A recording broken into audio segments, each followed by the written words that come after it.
Bonsoir, peuple de Dieu. Soyez bénis, bénis, bénis, bénis, peuple de Dieu. Je vous salue, je vous dis bonjour, je vous dis bonsoir. Ça dépend de où vous êtes. Que la paix et la grâce et l'amour de notre Yeshua Mashiach soit avec vous tous.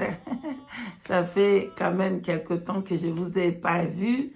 Tout va bien, moi je vais bien et j'espère que vous allez bien. Amen. Aujourd'hui, je vais vous parler de Myriam. Alléluia. Myriam, qui est Marie, la mère de Jésus, que vous avez tous, vous connaissez au nom de Marie. Mais son vrai nom, ça s'appelle Myriam. Elle s'appelle Myriam en hébreu, pardon. Et tout le monde la connaît par le nom de Marie. Ce n'est pas son nom Marie, elle s'appelle Myriam. Voilà. Donc, mais on a translate son nom pour l'appeler Marie. Voilà. Mais son vrai nom, c'est Myriam.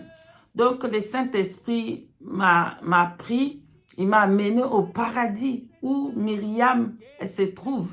Elle se repose avec les saints. En tout cas, là-bas, il y a tous les saints.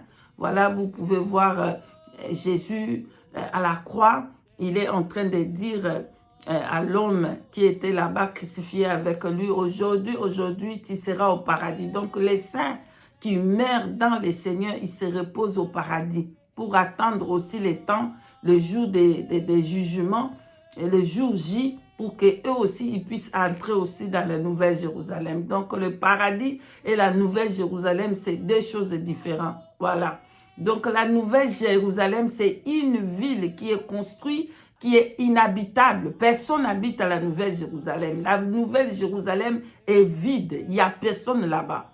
Voilà. La ville construite en or avec des diamants, avec des perles. Il n'y a personne qui habite là-bas. Si quelqu'un vient vous dire qu'il était au paradis, il était au ciel, il habitait dans le paradis, dans la Nouvelle Jérusalem, ce n'est pas vrai.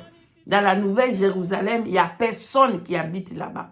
Donc, c'est vide. Ça attend que la Nouvelle Jérusalem va descendre ici sous la terre. C'est la Nouvelle Jérusalem qui va remplacer la terre. Et nous allons habiter dans la Nouvelle Jérusalem. Voilà, donc le Saint-Esprit m'amène au paradis pour voir ma maison. Donc, comme je suis dans ma maison, du coup, je vois une femme bien-aimée dans le Seigneur. Cette femme, elle était pure. Voilà. Cette femme, elle était pure, pure, pure. Bon, ici, je vais, entre parenthèses, toutes personnes qui sont au paradis, ils doivent être purs. Parce qu'il n'y a pas l'impureté qui va entrer au ciel. Tous les saints, ils sont purs. Parce qu'aucune impureté, aucune personne qui pratique les mensonges, qui pratique la sorcellerie, qui pratique le péché, les souillés ne vont pas entrer au ciel, au fait. Donc, les saints qui sont morts dans le Seigneur, ils se reposent dans les paradis. Voilà. Donc, je suis au paradis. Donc, j'ai vu, j'avais une maison là-bas. Donc, je suis dans ma maison. Il y a la sœur Myriam qui est venue me visiter. Voilà. Donc, pendant que j'étais mon esprit était dans le paradis, la sœur Myriam que vous connaissez est venue me rendre visite. Voilà. Donc, j'étais en train de regarder ma maison. Et du coup, je vois une femme entrer dans la porte là. J'étais avec le Saint-Esprit, moi et le Saint-Esprit. Le Saint-Esprit dedans dans moi. Voilà. Le Saint-Esprit habite en vous, en nous. Le Saint-Esprit était dedans. Comme elle est rentrée, elle est habillée magnifique, sa robe de fin lin blanc qui descendait jusqu'en bas. Il avait c'est comme un truc comment on dit? Nous, on appelle ça straw. Donc, elle avait un straw qui descendait bleu et la beauté, c'était incroyable. Elle était belle, elle était jolie, belle. Mais ce qui m'a frappé en elle, c'était la pureté qui sortait en elle. Et dès qu'elle était devant là-bas, le Saint-Esprit à l'intérieur de moi. Parce qu'au ciel, bien-aimé, tu n'as pas besoin d'ouvrir ta bouche pour parler. Au ciel, là-bas, se communique en esprit. Voilà. À l'intérieur de toi, tu peux entendre Dieu parler. Tu peux entendre le Saint-Esprit te parler à l'intérieur. Et ce que toi tu penses, c'est aussi ouvert pour que tout le monde puisse comprendre. Il n'y a pas de secret. Voilà, il n'y a pas de secret au ciel. Tout le monde, toute chose est ouverte. Voilà. Donc, à l'intérieur de moi, le Saint-Esprit me dit, Myriam, Marie, la mère de Jésus. Donc, quand je l'ai vue, mon esprit a tout de suite compris qui elle était. Voilà. Quand le Saint-Esprit a parlé, je compris que, ah, c'est elle, Myriam, la mère de Jésus. Bien aimée, elle était belle, très, très belle. Très, très, très, très belle et pure. Voilà. Elle était puissante. Je peux comprendre qu'elle était puissante. Quand je la regardais, je peux voir la scène quand elle était encore sur la terre. Elle était puissante. Et c'était une femme qui avait la puissance de Dieu, le Saint-Esprit. Elle était remplie du Saint-Esprit. Voilà. Voilà. Donc, comme je suis en train de voir, elle est venue pour me communier, m'encourager. Voilà ce que je peux dire. Elle m'a encouragé de continuer. Là, bien aimé, je ne suis pas en train de parler de Marie de la Reine du Ciel. Voilà. Parce qu'il y a plusieurs maris. Je ne parle pas des autres maris qui sont dans les airs. Non, je ne parle pas de ces maris-là. Je ne parle pas des maris que les hommes l'ont fait Dieu et ils sont en train de l'adorer. Je suis en train de parler de la sœur Marie. Ça veut dire la sœur Myriam. Voilà. La sœur Myriam. Voilà. Donc, elle était là pour m'encourager au fait. Pour me communier. Quand Yeshua était mort, le 3 jours là, qu'est-ce qui s'était passé? Qu'est-ce qu'elle a fait? Voilà. Donc, c'était pour ça qu'elle est là. Pour me donner la force. Pour me fortifier. Pour me fortifier. Pour me donner quelque chose de pur. Pour que je sois fortifié et continuer l'œuvre. Vous comprenez? Donc, elle était là devant en train de me regarder. Comme elle me regardait, elle tendait la main pour me communier quelque chose. Vous comprenez? Pour me communier, donc me fortifier au fait, c'est ce que je veux dire. Elle me fortifiait. Et pendant qu'elle me fortifiait, je peux maintenant voir toute la scène. Comment est-ce que quand Jésus-Christ, Yeshua Mashiach, était mort, qu'est-ce que Marie a fait? Alléluia.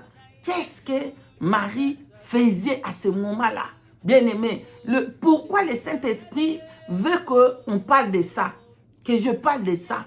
Ce n'est pas pour élever Marie. C'était une sœur comme toi et moi. Voilà. C'était une sœur en Christ qui marchait dans la crainte de Dieu. Mais il y a quelque chose de merveilleux en elle, que vous voulez ou pas. Elle a porté Jésus. C'est la mère de Jésus physiquement. Voilà. C'est la mère de Jésus, la mère de Yeshua HaMashiach. C'était une femme pure. La Vierge Marie. Quand on parle de la Vierge Marie, pourquoi on dit Vierge? Parce que Marie, elle avait la pureté de cœur. Elle était pure. Voilà pourquoi le Saint-Esprit l'a choisie. Parce qu'elle était pure. Et nous aussi aujourd'hui, nous sommes purs. Nous sommes des vierges. Pourquoi nous sommes des vierges?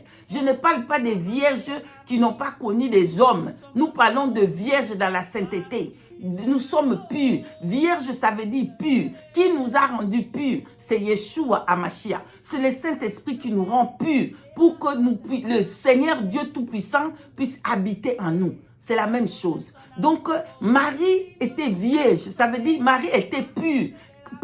Vraiment pour que le Saint-Esprit habite en elle. Nous aussi aujourd'hui, nous sommes des vierges. Voilà. Nous sommes des vierges que Dieu a choisies pour que lui, il habite en nous. Saint-Esprit habite en nous. Saint-Esprit habite en toi. Saint-Esprit habite en moi. Nous sommes des purs. Nous sommes des vierges. Voilà. Vierge, c'est simplement dire pur. Voilà. Dans la révélation. Voilà. Bien-aimés dans le Seigneur. Pendant que Yeshua HaMashiach n'était pas sur terre, Marie et Magdala et des autres femmes n'étaient pas en train de se cacher. ce sont des femmes qui allaient pour prêcher la bonne nouvelle. Les hommes avaient fui. Bien aimé, ils se cachaient. Les disciples se cachaient. Les disciples ont nié Jésus. Les disciples ont nié le Seigneur. Les disciples fuyaient la persécution. Les disciples se cachaient. Mais il y a des femmes. Il y a une femme qui ne se cache pas. La femme là, elle ne se cache pas. Pendant les périodes des persécutions, Marie continuait à prêcher la bonne nouvelle. Marie continuait à parler de Jésus. Marie continuait à évangéliser. Bien-aimés, il y a un temps qui va venir sur la terre. Voilà pourquoi je vous partage cette vision. Il y a le temps qui va venir sur la terre.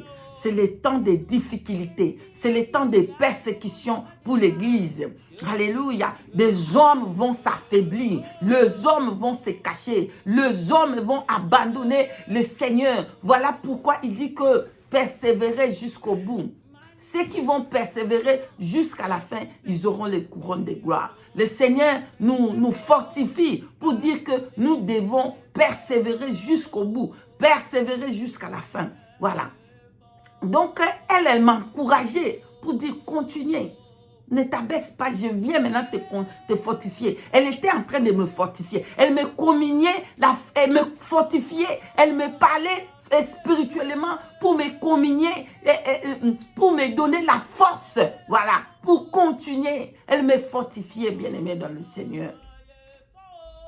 Je comprenais que le temps qui va venir, c'est le temps que beaucoup ils vont abandonner les marches avec le Seigneur. Le temps dur qui va venir, beaucoup ils vont abandonner.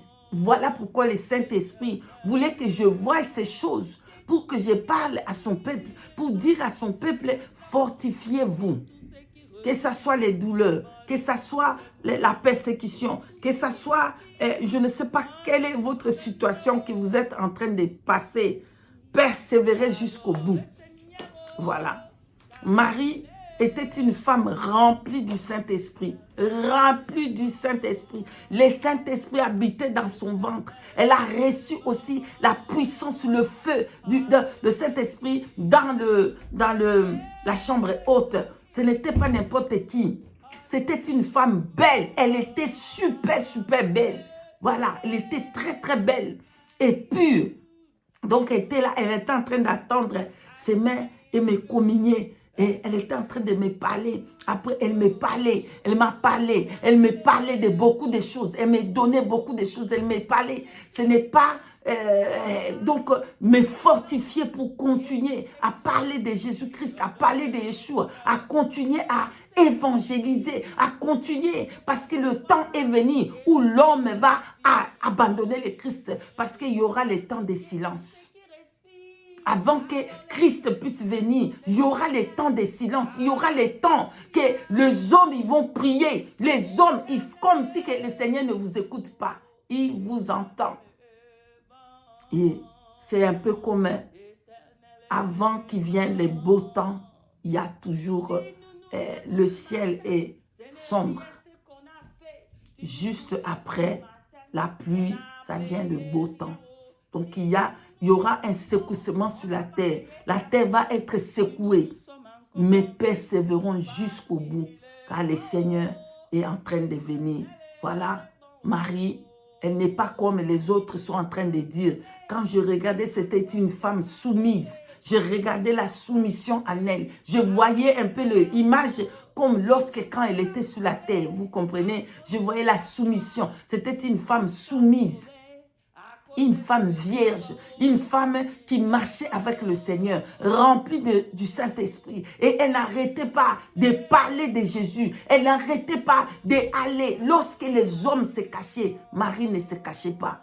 Elle continuait à prêcher, elle continuait à évangéliser, à parler de Jésus. Et après, le Seigneur était ressuscité. Mais c'est toujours Marie qui allait, même lorsque le Seigneur est mort. Marie et Magdalate, et le mari de Magdalate, le femme, il cherchait les Rabouni, même lorsqu'il ne parlait pas lorsqu'il n'y avait pas de communication, lorsque le monde physique et le monde spirituel de Jésus sur la terre, on ne le voyait pas physiquement, mais Marie et les autres femmes continuaient à chercher les Rabboni. Vraiment, nous devons continuer à chercher Christ, à rester au pied de Jésus-Christ, de Yeshua Mashiach, que ce soit les douleurs, que ce soit les peines, que ce soit quoi, nous continuons. Voilà la Marie, le Myriam qui me communique, en tout cas, comment faire. Donc, c'est comme si elle me montrait qu'est-ce qu'elle a fait sur la terre, qu'est-ce que moi je dois faire, qu'est-ce que vous devez faire. Voilà, soyez bénis, bénis. Persévérons jusqu'au bout, que ce soit les douleurs, que ce soit la peine, nous gardons notre foi pour avoir nos couronnes pleines de diamants. Soyez bénis, nous élevons Yeshua Hamashiach le Tout-Puissant.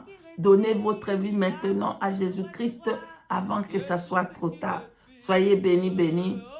Je vous dis shalom, shalom.